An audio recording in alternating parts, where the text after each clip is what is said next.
Okay, everybody, I'm going to make a video today that shows you all how you can choose your preferences or pre-selected answers for different procedures and follow-up using the OBERT application. And so one key thing before we start this is that it is important that you understand that in order to turn this on, you need to email Aileen and ask her to do that. And then we will give you the permission to do this because that's required through OBERT. But once you do this, this is how you do this. So this should be kind of the typical landing page that everybody sees in their typical usage of the database. And most of you all are used to using either the all registries or the my pending forms. And this is kind of the area. But I was just direct your attention over here to the menu area.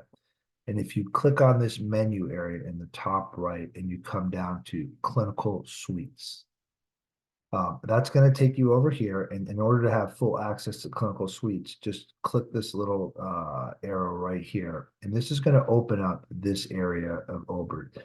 And it's important, just as a quick thing to point out, that this area over here, now that we're going to start to unlock some of the features of OBERT, in particular, some of the things with EMR integration and some of the reasons why we switched over to OBERT, this clinical suite is going to become just a little bit more important. But in order to set up your preferences, you're going to go over here in the clinical suite area over to questionnaires. And once you've emailed Aileen and they've turned this on, you can get over here to pre-filled forms.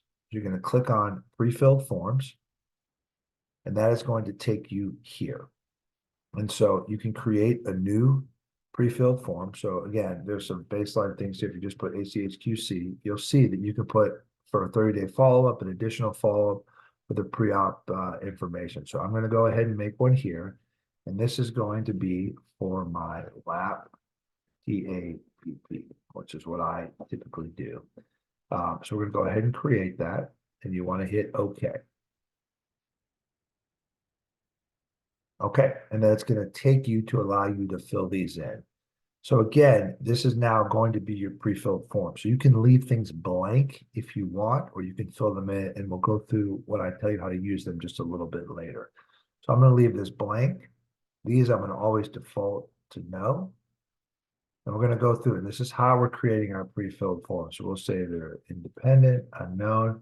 Obviously, I won't know their body mass index, so I'll just skip that. And then this is where you can just make, for a lapping lumbar hernia, the majority of these people are going to be otherwise healthy. So we're going to default everything to no. And there will be a way to change that when you put the patient in if there's something different about them. But this will make things much, much more efficient for you when you're putting in the patients. Obviously, date of operation won't be there. We'll leave out the ASA. These are elective. They're clean. Most of the time, they're going to be under an hour. I'll say most of the blood loss is going to be 10 for me, and then these will be the inguinal with no specimen. Typically, nothing else is performed. We'll say there's no complications, no prior pelvic surgery, but I can go back on that. I typically do not do that. Now, I'm going to make this a unilateral right. And so for me, these are almost always enlarging and painful, general. I give local intra-op, bupivacaine as a field block.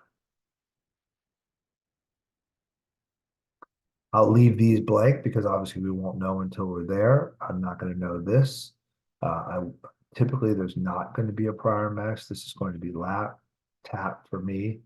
I close the peritoneum. I typically use tacks. You can put in whatever your normal tacker is here. And for me, that's typically this. I reduce this almost always. I do not close the defect.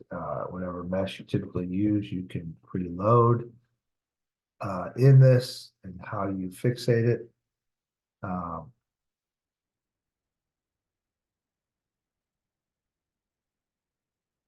And this would just be my typical. I'm going to leave that out because you never really know for sure. Okay, so now that's how you've built that form. I'll show you in just a minute how you can get back and do it and actually input that data.